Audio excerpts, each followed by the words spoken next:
काय तुमची मागणी असणार आहे या सगळ्या पार्श्वभूमीवरती? नाही, आज जो पुण्यामध्ये मोर्चा आहे तो धनंजय अण्णा देशमुख यांची जी हत्या झाली, यांना टॉर्चर करून म्हटलं खूप वाईट पद्धतीनं मानवतेला काळीमा फासणाऱ्या पद्धतीनं बीड जिल्ह्यामध्ये ही घटना घडली. या घटनेचा निषेध करण्यासाठी व त्या लोकांना फाशी झाली पाहिजे, त्यांना लवकर पकडलं पाहिजे. बीड जिल्ह्यामध्ये गँगवार आहे, गुंडाराज आहे, मटका असेल, रेती असेल, राख असेल, एवढे विविध प्रकार आहेत. बरेच पोलीस यंत्रणा सुद्धा काही त्याच्यामध्ये खऱ्या अर्थानं कामयाब होती नाही होती हा विषय यंत्रणेचा जरी असला तरी आपल्याला जसं पाहिजे तसा तो जी काही सपोर्ट पाहिजे पोलीस यंत्रणेकडून तो लवकरात लवकर तपास करण्याच्या दृष्टीनं होत नाही असं म्हणलं जात आहे. आणि पोलीस यंत्रणेची माझी विनंती आहे आणि पोलीस यंत्रणेने लवकरात लवकर या सर्व आरोपींना पकडून तर घेतलेले असे एक आरोपी राहिला असं म्हणतात, पण लवकरात लवकर यांना काही पकडलं नाही.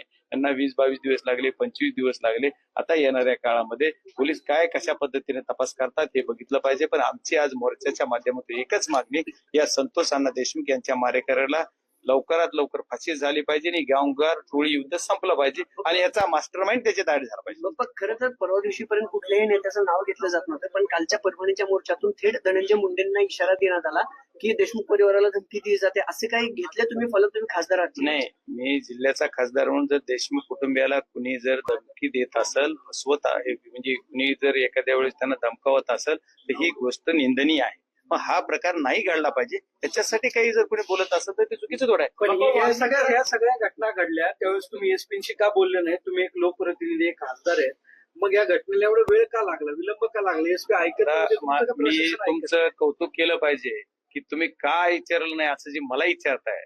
तुम्ही एक विरोधी पक्षाचा खासदार आहे, मी एसपीना बोललो का नाही बोललो एसपी साहेबांना विचारलं पाहिजे का? तुम्ही तसा प्रश्न विचारला पाहिजे की आपण विचारलं का? विनम्रपणे आपल्याला विनंती करतो, तुम्ही जर विचारलं असतं की तुम्ही एसपीना बोललात का तर मग चांगलं वाटलं. मग तुम्ही का बोलला नाही, पण तुम्ही पण दाब द्यायला मला असं वाटायला लागलं. माझं विनंती अशी आहे की मी एसपी साहेबांना तो विषय कानावर टाकला. एसपी साहेब त्याच्या चौकशी करतो बोललेले आहेत. जे बीड जिल्ह्यात घटना घडल ते मी एसपीच्या कानावर टाकतो आहे आणि बीड जिल्ह्याच्या प्रत्येक घटनेवर खासदार म्हणून माझं पूर्ण लक्ष आहे. ही घटना सुद्धा जी आहे पहिल्या क्षणापासून मी स्वतः ही घटना जसं किडनॅपिंग झालं, जसा मर्डर झाला त्याच्या दुसऱ्या तासाला मी लाईव्ह येऊन सर्वांना बोललोय. मीडियाची बीड जिल्ह्यातला पहिला मी एक खासदार, म्हणजे आता मीच खासदार आहे समजा, पण माझी जिम्मेदारी होती म्हणून मी ते पहिल्यांदा राजीनाम्याची मागणी होती. राजीनामे जवळपास आता 20 एक आठवडा होत आला, परंतु वाल्मिक कराड या गुन्ह्यात सहभागी आहे की नाही, 302 तो आरोपी आहे की नाही हे अजूनही स्पष्ट होत नाही. म्हणजे चौकशी होतीये, पण चौकशीतून काय हे आपण जे प्रश्न विचारतात हे काम कुणाचं आहे? तुम्ही माझं म्हणणं असं आहे की हे काम सरकार मायबापाचं आहे. मायबाप सरकार काय करतंय? मायबाप सरकार आश्वासन देणार काही का? फक्त माझी विनंती अशी आहे की मायबाप सरकारने यांना लवकरात लवकर तपासाचा भाग आहे, तपासात त्यांनी ऍड करावं लागेल. काल एक अधिकाऱ्याने सुद्धा स्टेटमेंट केलं, कोणी म्हणतंय की अक्काचा अक्का हा आमचा हाच आहे फलाना नाव घेऊन, मग त्याचा अक्का को आहे बाक्का काय, हे काय काय चाललंय? मग ह्या सर्व गोष्टीतून फक्त हा मुद्दा तिथंच संपवायचा आहे का? हा सुद्धा विषय असू शकतो.